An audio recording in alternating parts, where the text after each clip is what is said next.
penetapan kurikulum Merdeka sebagai kurikulum nasional di Indonesia. Obatnya apa kan? Perencanaan kurma ini ya seperti itu analoginya. Antara penyakit dan obatnya sudah keliru. Saya setuju kita perlu menata kurikulum dengan sangat serius, tapi jangan bebani anak SD terlalu berat. Anak-anak itu tugasnya main. Perbedaan pendidikan di Eropa dan di Indonesia. Di Eropa, di level TK, anak-anak belajar manajemen diri.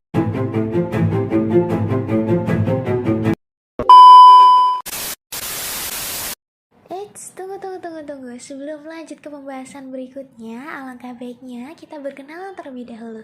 Karena pepatah bilang, tak kenal maka tak sayang. Nah, di sini kami dari kelompok 1 kelas A422 yang akan membahas terkait pendidikan komparatif. Lebih tepatnya pada pengantar ke arah pendidikan komparatif dan pengertian pendidikan komparatif. Kami beranggotakan 9 orang dengan anggota.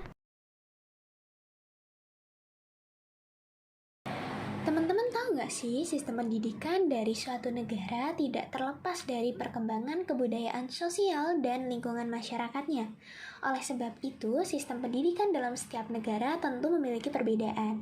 Nah, perbedaan sistem pendidikan ini dipengaruhi oleh sistem di masyarakat terhadap pendidikannya.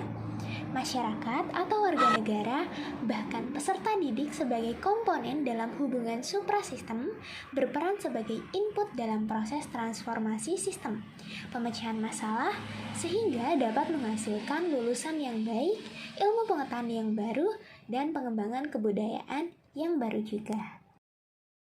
Pengertian komparatif sendiri dapat diartikan sebagai keadaan yang berkaitan dengan usaha membandingkan. Kata komparatif berasal dari kata kerja bahasa Inggris yaitu to compare atau membandingkan, atau kata benda dari bahasa Inggris comparison atau perbandingan, sehingga komparatif diartikan sebagai sesuatu yang bersifat membandingkan. Dengan kata lain, pendidikan komparatif dapat diartikan sebagai ilmu yang mempelajari sistem-sistem pendidikan baik dalam satu negara maupun negara lainnya yang menyangkut 3 hal. Yang pertama, sistem pendidikan formal, non-formal, dan informal. Yang kedua, teori dan praktek pendidikan. Yang ketiga, latar belakang sosial, ekonomi, politik, ideologi, dan budaya yang mempengaruhi sistem pendidikan di sebuah negara. Pendidikan komparatif ini berkedudukan sebagai salah satu ilmu fondasi yang memperkokoh bangunan ilmu pendidikan. Tanpa adanya fondasi yang kokoh, tentu ilmu-ilmu pendidikan yang lain tidak akan dapat berdiri dengan baik. Banyak sekali kasus yang terjadi di dalam sistem pendidikan Indonesia. Kasus bullying, rendahnya mutu pendidikan merupakan salah satu hal yang disebabkan karena ekosistem pendidikan Indonesia tidak seimbang di 3 sentra, yakni pendidikan formal, informal, dan juga non-formal.